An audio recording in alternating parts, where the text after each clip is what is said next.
When you think of professionals in the asset management industry, who do you think of? I was worried that people got into this industry because of who they know and not what they know, but that actually isn't the case at all. Finance graduates who go straight from their lecture hall to Wall Street? I failed my exams so badly that I was not allowed to continue with school. There's so much more to this dynamic industry. Transferring industries is no small feat.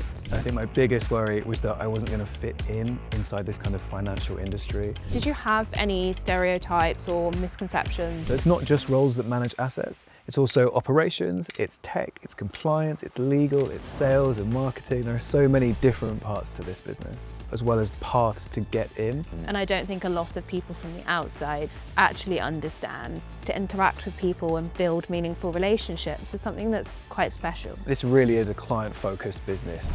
I'm Aziza Bangura, and welcome to Inside Asset Management Season 2.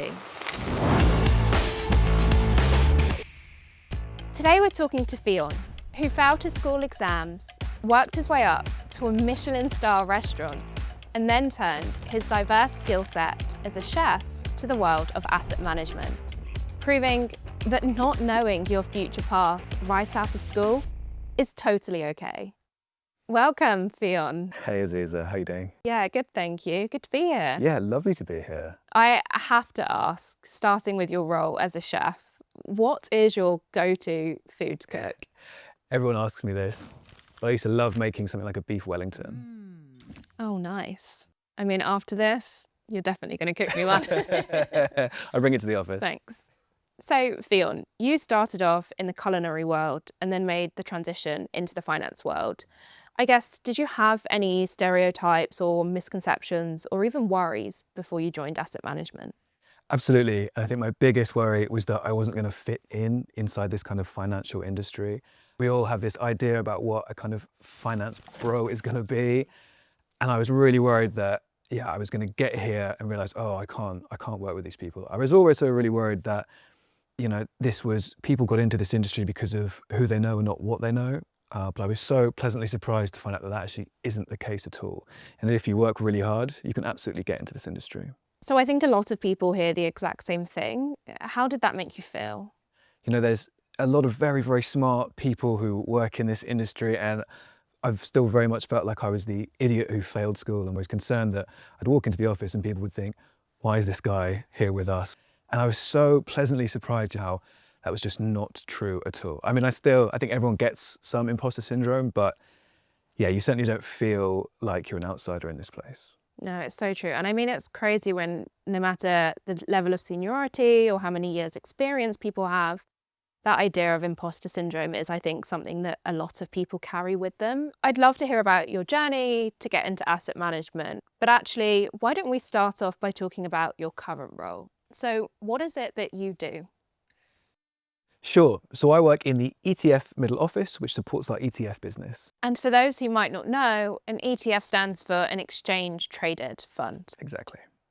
So what does that actually entail, that role? So the middle office is part of operations, and what we do is we support and help maintain and build the infrastructure needed for our ETF business to stay as it is and to continue growing. How would you explain your job in kind of layman's terms to someone who doesn't understand finance? Well, if I look back to my culinary experience, a portfolio, a fund, is essentially a basket of ingredients that a fund manager or a chef will put together in a way that a client wants. So it's kind of like baking a cake. Exactly. The kind of cake the client exactly wants as well. A chocolate cake. There you go. And I guess it's an important thing to remember when thinking about the types of roles that there are in asset management, that we don't just have portfolio managers or sales teams, but there's also a variety of other support functions that are just as important for our business. That's a great point. So it's not just roles that manage assets, it's also operations, it's tech, it's compliance, it's legal, it's sales and marketing. There are so many different parts to this business. And perhaps I am a bit biased, but I think asset management is truly a people's business. And I don't think a lot of people from the outside actually understand. The ability, I guess, to interact with people and build meaningful relationships is something that's quite special. Absolutely, yeah. This really is a client-focused business, and whether you see your client or not, we're really doing everything we can to make sure we deliver the best service to our clients, yeah. More specifically on your journey, It would be great if you could walk through why ETFs and also why did you go for a support role? So ETFs is really a booming part of the business, not just for JP Morgan, but globally. And the support role means that what I'm able to do is lay the foundations of this part of the business to ensure that we can grow in a sustainable way. And that's really, really exciting because we're really quite early on in that journey. In fact, we got called in the media the A team for ETFs. So it's just a fantastic bit of the business to be in. Okay, so we've touched on your role and what you currently do, but let's take it back from the beginning. So you're at school. What prompted you to become a chef?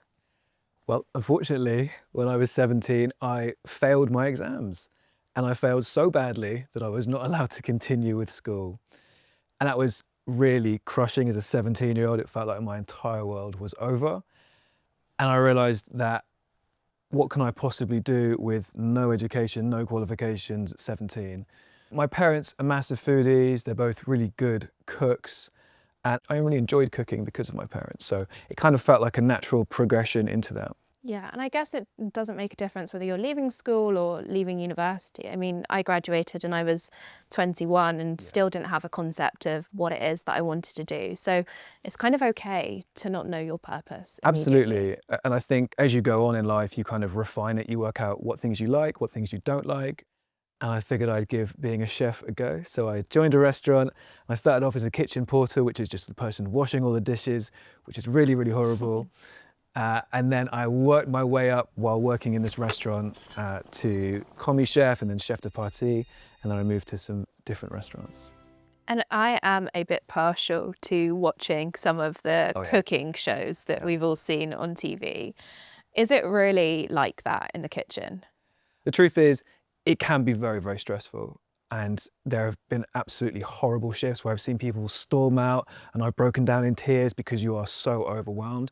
And that's definitely true. But actually, when everything is managed well and the team knows what they're doing, it's kind of like a beautiful orchestra. Everyone's in sync and it just goes really, really fantastically. It's kind of like all the right ingredients for the perfect recipe.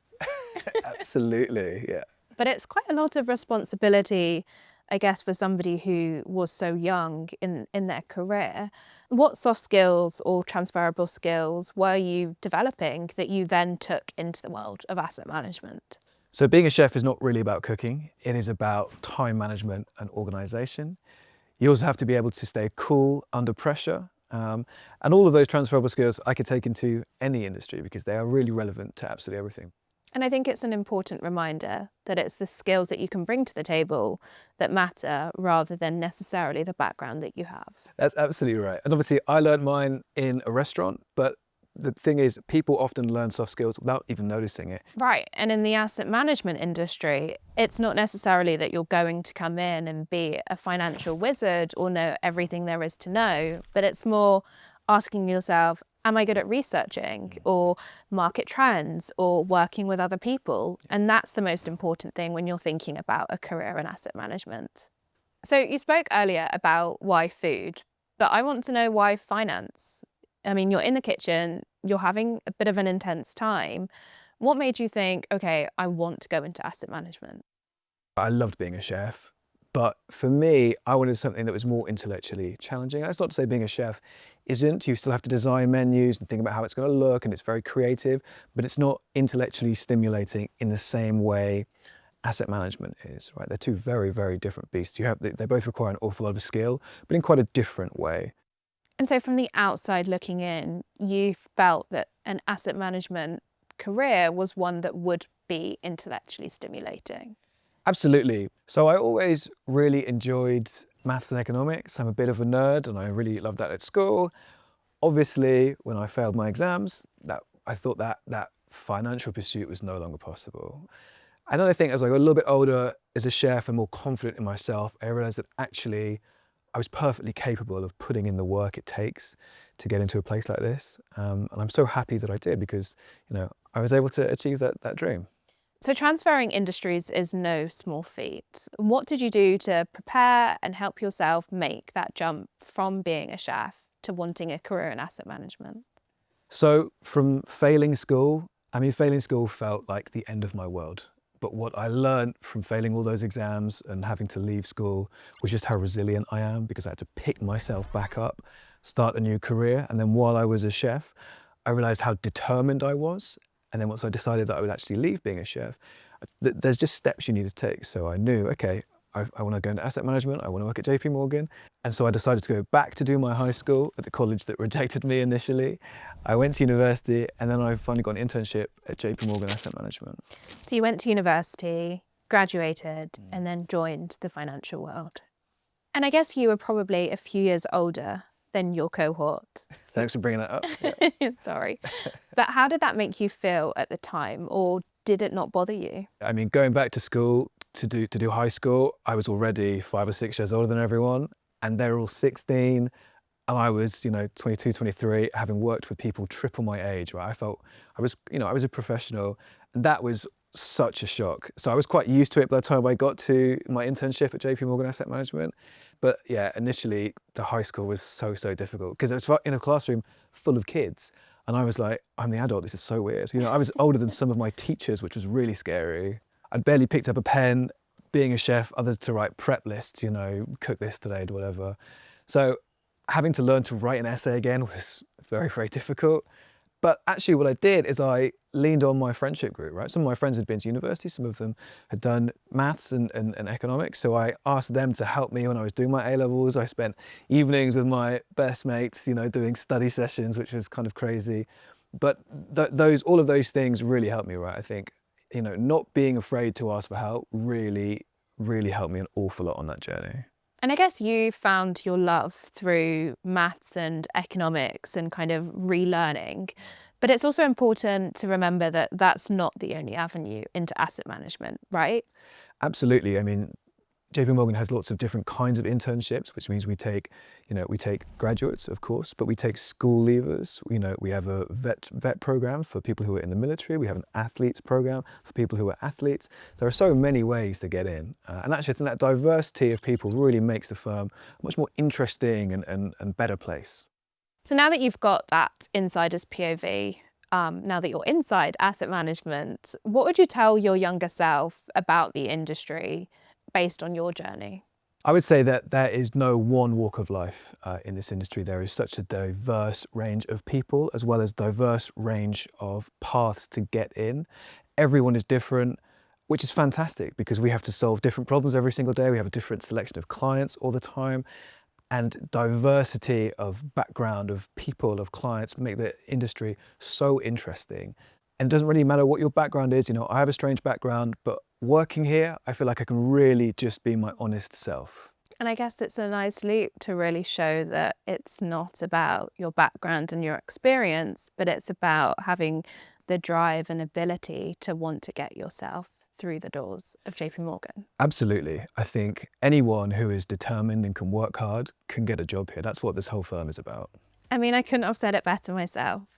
So thank you, Fionn, for being here today. It's been really great to talk through your experiences and how you ended up in asset management. Thank you so much for having me. Check back here for more episodes of Inside Asset Management and get more insights into a career in asset management at jpmorgan.com/am careers.